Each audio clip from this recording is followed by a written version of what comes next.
আসসালামু আলাইকুম।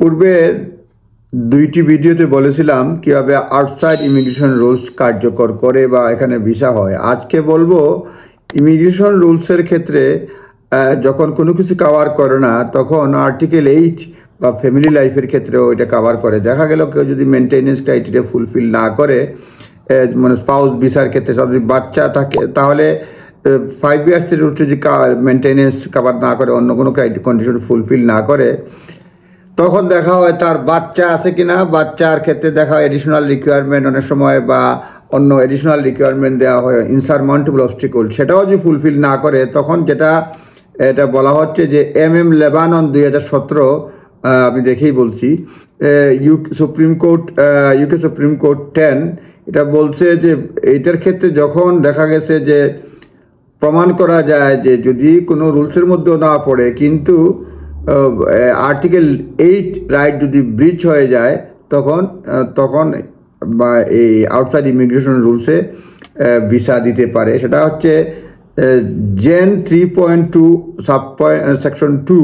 এখানে বলছে decision makers must consider on the basis of the information provided by the applicant whether there is exceptional circumstances which should render refusal of entry clearance, leave to enter or leave to remain a breach of Article 8। হ্যাঁ, যদি বলা হচ্ছে অন্য কোনো রুলসের মধ্যে যদি না পড়ে রিফিউজ করলে যদি দেখা যায় রিফিউজ যদি কোনটা, refusal of entry clearance, refusal of leave to enter ও refusal of leave to remain, এইগুলি যদি রিফিউজ করলে দেখা যায় আর্টিকেল 8 ভঙ্গ করে, বিকজ এটা রিফিউজালে unjustifiably harsh consequences for the applicant, their partner or relevant child or another family member whose Article 8 right is evident from the information would be affected by the decision to refuse the applicant। অনেকগুলি criteria, মানে তবে একটা সহজটা হচ্ছে যদি outside immigration রুলসে পড়ে, মানে কোনো immigration রুলসের মধ্যে না পড়ে, তখন আমরা আউটসাইড ইমিগ্রেশন রুলস বলছে কখন হবে, যদি entry clearance, leave to remain বা এন্ট্রি ক্লিয়ারেন্স রিফিউজাল যদি হয় বা লিভ টু এন্টারের ক্ষেত্রে হয়, রিফিউজাল যদি আনজাস্টিফাইবলি হার্শ হয়, unjustifiably harsh consequence or the applicant, কার শুধুমাত্র ভিসা কখন দেয়, যদি অ্যাপ্লিক্যান্ট এটা অ্যাপ্লাই করলো তার নিজে যদি বলে যে হার্শ হয়, কিংবা তার পার্টনারের প্রতি হার্শ হয়, কিংবা রেলিভেন্ট যে চাইল্ড তার প্রতি হার্শ হয়, কিংবা অ্যানাদার ফ্যামিলি মেম্বার, অ্যাপ্লিক্যান্ট, তার পার্টনার, তার child, relevant child, another family member, এই 4 ক্যাটাগরি মানুষের উপরে যদি এটা হার্শ হয় তাহলে ধরে নেওয়া হবে তাহলে ব্রিচ অফ আর্টিকেল 8 মানে এটা হয়ে যাবে। তখন তারা আউটসাইড ইমিগ্রেশন রুলস যদি এভিডেন্স থাকে তখন আউটসাইড ইমিগ্রেশন রুলসে ভিসা দিয়ে থাকে। সুতরাং আপনারা দেখবেন যখন কোনো রুলসে কভার করে না আউটসাইড ইমিগ্রেশন রুলস, এই যে ক্রাইটেরিয়া যেটা বললাম এটা লেখাই আছে জেন 3.2.2 ইমিগ্রেশন রুলসে।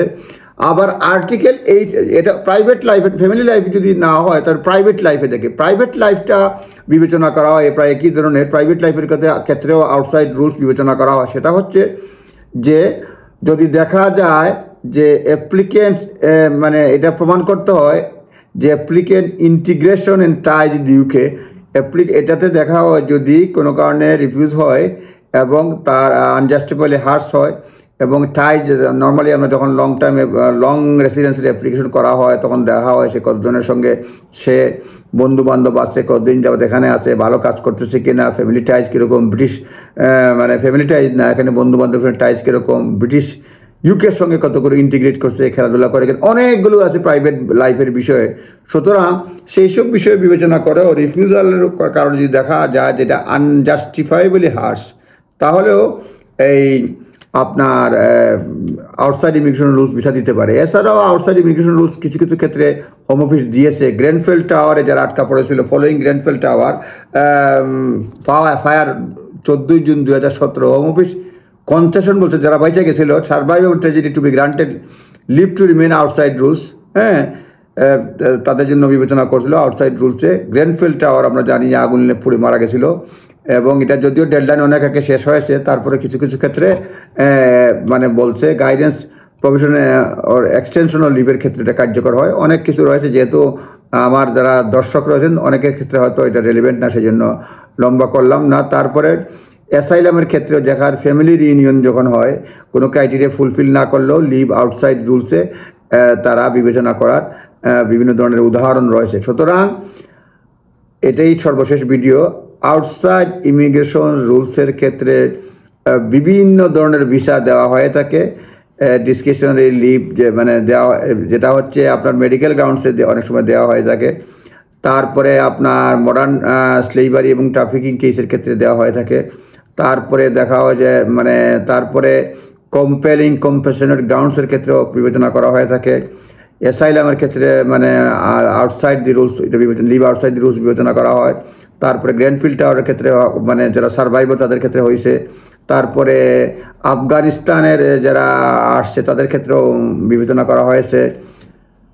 আরও প্রাইভেট লাইফ এবং ফ্যামিলি লাইফের ক্ষেত্রেও আউটসাইড ইমিগ্রেশন রুলসে ভিসা দেওয়া হয়। সুতরাং এটা একটা গাইডেন্স, আপনারা নিজ দায়িত্বে দেখে নেবেন, কারণ এটা একটু কমপ্লেক্স বিষয়।